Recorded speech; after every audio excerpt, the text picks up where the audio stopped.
নমস্কার দর্শক, আমি কৃষ্ণকান্ত সিনহা শিলচর আপনাদের সবাইকে স্বাগত জানাই। ইম্পর্টেন্ট গুরুত্বপূর্ণ কয়েকটা খবর নিয়ে আসলাম, সঙ্গে থাকবেন। ভিডিওটা দেখার সঙ্গে সঙ্গে চটকা লাইক কমেন্ট করে শেয়ার করবেন, যাতে সবার কাছে গুরুত্বপূর্ণ খবরটা পৌঁছে যাক। দর্শক সব থেকে ব্রেকিং এবং দুঃখজনিত খবর আমাদের কাছাড় জেলা থেকে। দর্শক বজ্রপাতে দুজনের মৃত্যু, তার মধ্যে একজন কিশোর। দর্শক খুব খারাপ লাগা একটি ঘটনা।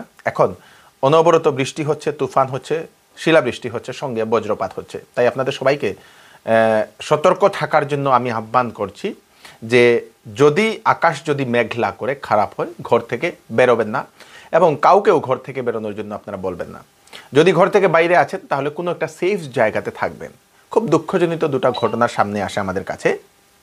কাটিগড়ার লেবারপুতা গ্রাম থেকে একজন ব্যক্তি সেই বিকালবেলা ক্ষেতের জমিতে গরু আনতে গিয়েছিল। সেই ব্যক্তির উপর হঠাৎ বজ্র পড়ে যায়। পরীন্দ্র দাস 40 বছর বলে সেটা জানা গেছে দর্শক, এবং সেখানে সেই ব্যক্তি নিহত হয়েছে দর্শক। এবং তাছাড়া আরেকটাও সেখানে দিগরখাল থেকে একটা খবর আসে। দিগরখালে বজ্রপাতে মৃত্যু হয়েছে 7ম শ্রেণীর ছাত্র রুহন গুঞ্জু, বাড়ি গুমরা চা বাগান এলাকায় বলে সেটা জানা গেছে।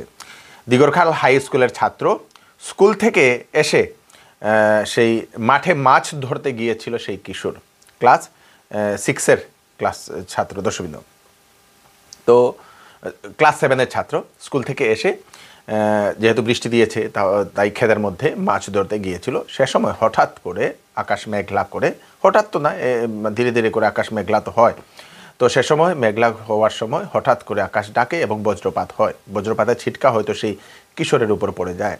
তারপরে সেই কিশোর সেখানেই আহত অবস্থায় অচেতন হয়ে পড়ে। একজন ব্যক্তি, জয়কুমার নামের আরেকজন প্রতিবেশী, দেখে সেই কিশোরকে উদ্ধার করতে গিয়েছিল এবং সেই ব্যক্তিও নাকি আহত হয়েছে বলে সেটা জানা গেছে। কিন্তু সেই কিশোর যে 7ম শ্রেণীর ছাত্র রোহন গুঞ্জু, তারপরে হাসপাতালে নিয়ে যাওয়া হয়, সেখানে মারা গেছে বলে সেটা জানা গেছে দর্শক। পুলিশ সেই ছাত্রের মৃতদেহকে SMCH-এ পাঠিয়ে দিয়েছে ময়নাতদন্তের জন্য। তো এটাই হচ্ছে বিরাট বড় একটা সতর্কবাণী প্রত্যেক মানুষের জন্য। প্রত্যেক আপনারা যারা বরাকভ্যালি থেকে দেখছেন, হাফলং থেকে দেখছেন, গুয়াহাটি থেকে দেখছেন, হোজাই থেকে দেখছেন, যেখান থেকে দেখছেন, তো আপনারা যেখানেই থেকে থাকছেন, আকাশ যদি মেঘলা করছে, এখন খুবই বেশি বজ্রপাত হচ্ছে, তাই আপনারা ঘর থেকে বেরোবেন না। যদি বাইরে আছেন কোনো একটা সেফ জায়গাতে যাবেন, কোনো একটা চালের নিচে যাবেন, গাছের নিচেতেও যাওয়া যাবে না, কোনো ইলেকট্রিক পোস্টের পাশেও আপনারা যাবেন না, কোনো ধরনের তারের নিচেও আপনারা থাকবেন না। বিশেষ যদি হচ্ছে, যদি পারছেন না তাহলে মাটিতে একবারে বসে যাবেন, মাথায় হাত দিয়ে চুপচাপ নিচে এরকম বসে যাবেন দর্শক। তো এটা হচ্ছে একটা, যদি বাইরে থাকেন, তাই আপনারা একটু সাবধান থাকবেন, সবাইকে সাবধান করাবেন দর্শক। আরেকটা আমাদের কাছে খবর আসে, একজন ব্যক্তির সঙ্গে একটা ফ্রড হয়েছে কারেন্টের নাম নিয়ে, APDCL-এর নাম নিয়ে, বিদ্যুতের নাম নিয়ে। সেই ব্যক্তির অ্যাকাউন্ট থেকে উধাও করে নিয়ে যায় 1.5 লক্ষ টাকা। সাবধান থাকবেন দর্শক, সাবধান থাকবেন। APDCL-এর কর্মচারী পরিচয় দিয়ে একটা ফোন আসে একজন ব্যক্তির কাছে, বরখোলার ডলু গ্রামের ব্যক্তি মহিদুল আহমেদ তালুকদার। ফোন আসে যে আপনার তো অমুক নাম, আপনার যে বিলটা, সেই বিলটা শেষ হয়ে গেছে, রিচার্জ করতে লাগবে, আপনার রিচার্জ করা দরকার। সেই ব্যক্তি বলে ঠিক আছে, আমি রিচার্জ করে দিই, বা বিলটা আমি পেমেন্ট করে দিই।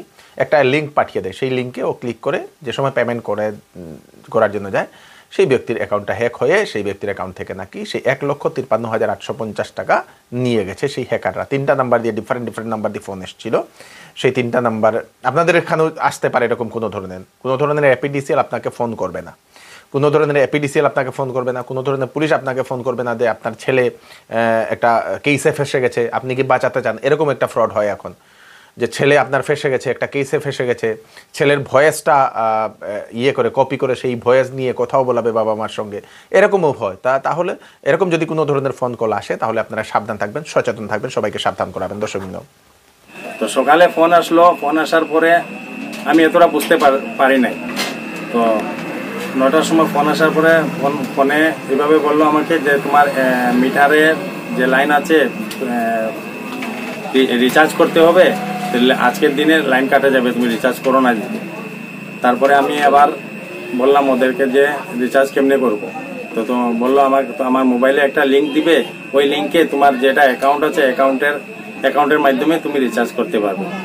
10 টাকার রিচার্জ, কিন্তু বেশি বড় না, 10 টাকার রিচার্জের জন্য। তো আবার আমি HDFC অ্যাকাউন্টে আমার লিঙ্ক পাঠালো, মোবাইলের লিঙ্ক পাঠানোর পরে HDFC নেট ব্যাঙ্কিং যেটা ছিল ওটা দিলাম। দেওয়ার পরে তখন আমার মোবাইল কি হলো আমি বুঝতেই পারি নাই, কিছু কি করছে কি না কিছু বোঝা যাচ্ছে না। তারপরে কত এরকম কমসে কম 10 থেকে 15 মিনিট আমার সঙ্গে কথা বললো ওরা। কথা বলতে বলতে তারপরে আবার আমি বললাম আমার মোবাইলের চার্জ শেষ হয়ে যাচ্ছে, তো আমি এখন বলতে পারছি না কথা, চার্জ দিতে হবে, এমনিতে কারেন্ট নাই।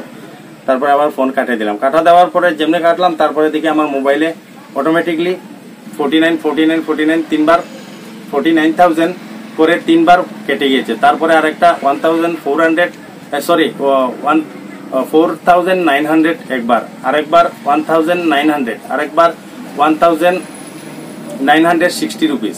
তো ওরকম টোটাল মিলে 1,55,000 সামথিং, মানে কতটা আমার অ্যাকাউন্ট থেকে কেটে গিয়েছে।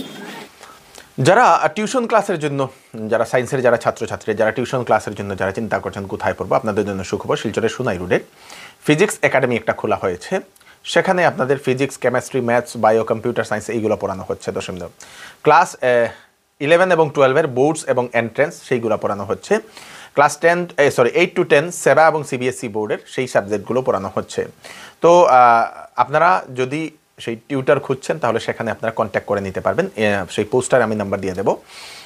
ভালো ভালো ফ্যাকাল্টিস্টরা, অভিজ্ঞ ফ্যাকাল্টিস্টরা সেখানে পড়াচ্ছেন। দর্শকবৃন্দ, অ্যাড্রেসটা হচ্ছে সোনাই রোড অপোজিট চার্চ, সেই রাঙ্গিরখাড়ির পাশে, অপোজিট হলি ক্রস স্কুলের পাশে। দর্শকবৃন্দ, ফোন করে আপনারা বিস্তারিত জেনে নিন, অ্যাডমিশন নিতে পারবেন।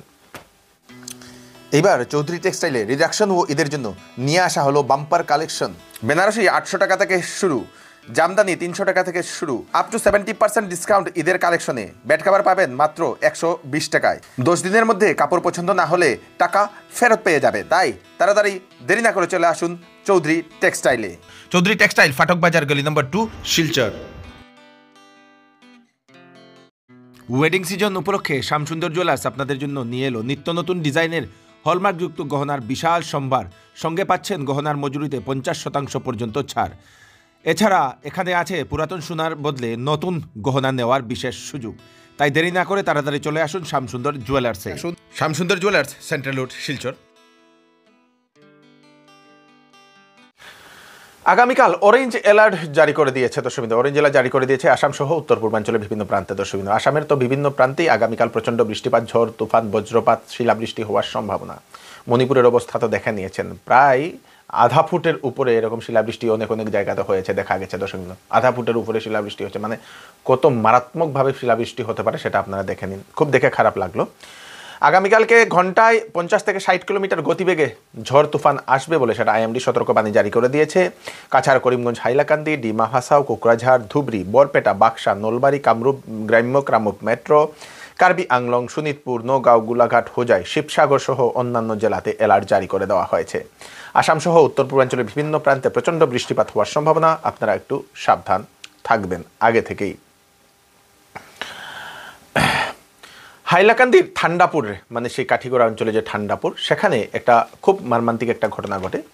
মানে বিনা মেঘে বজ্রপাত বলতে পারেন। একজন ব্যক্তি অটোর মধ্যে নাকি ছিল, সেই ব্যক্তির উপরে হঠাৎ ইলেকট্রিক পোস্টটা, যেটা খাড়া ছিল, না কোনো বৃষ্টি না কোনো তুফান কিছু না হয়েই হঠাৎ ইলেকট্রিক পোস্টটা সেই অটোটার উপরে পড়ে যায় এবং একজন ব্যক্তি গুরুতরভাবে আহত অবস্থায় এসএমসিএইচে রেফার করা হয়েছে বলে সেটা জানা গেছে। দর্শকবৃন্দ, সেই ব্যক্তির নাম হচ্ছে রুকন উদ্দিন।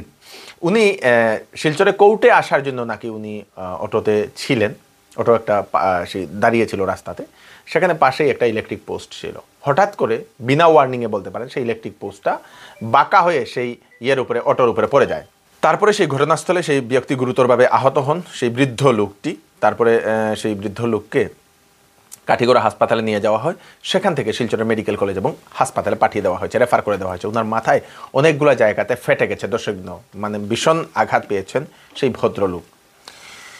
সুপ্রিম কোর্টের নির্দেশে আটকে গেল ডলুর গ্রিনফিল্ড এয়ারপোর্টের কাজ। দর্শকবৃন্দ, সুপ্রিম কোর্টের প্রধান বিচারপতি ডিওয়াই চন্দ্রচূড় এবং ওনার 3 সদস্যের বেঞ্চ সেই নির্দেশটা জারি করে দিয়েছে। পরিবেশগত প্রভাব মূল্যায়ন না হওয়া পর্যন্ত এই বিমানবন্দরের কাজ চলবে না বলে ওনারা সেটা নির্দেশ দিয়ে দিয়েছেন। মানে সেটা কদিন লাগবে তো জানি না। শিলচরে কিন্তু একটা মানে এরকম এয়ারপোর্ট হওয়ার দরকার, সিভিল এয়ারপোর্ট বলতে পারেন, এরা এয়ারপোর্ট হওয়ার দরকার। কিন্তু এখন যেহেতু অনেকেই সেটার প্রতিবাদ করেছেন, সুপ্রিম কোর্টে সেটা কেসটা চলে গেছে, সেখান থেকে এখন স্থগিতাদেশ জারি করে দেওয়া হয়েছে। এখন কোনো ধরনের কাজ চলবে না যত সময় অবধি ওনাদের ইনভেস্টিগেশন বা এনভায়রনমেন্টের তরফ থেকে যত সময় অবধি কোনো ধরনের ক্লিয়ারেন্স পাওয়া হচ্ছে না, তত সময় অবধি সেখানে কাজ বন্ধ বলে সেটাও জারি করে দেওয়া হয়েছে। দর্শকবৃন্দ, আশা করি অতি সত্বর সেই সমস্যাগুলো সমাধান হবে এবং আমরা একটা এয়ারপোর্ট পাবো। এই হচ্ছে আজকে স্পেশাল আপডেট আপনারা তাড়াতাড়ির জন্য সাথে সবাইকে পাঠিয়ে দেবেন যাতে সবার কাছে পৌঁছে যাক। আমি কৃষ্ণকান্ত সিনহা আবার নতুন আরেকটি ফ্রেশ আপডেট নিয়ে আবার আপনাদের সবার সামনে ফিরে আসবো। ততক্ষণ আপনারা সুস্থ থাকবেন, সেফ থাকবেন, সবাইকে সেফ রাখবেন। নমস্কার।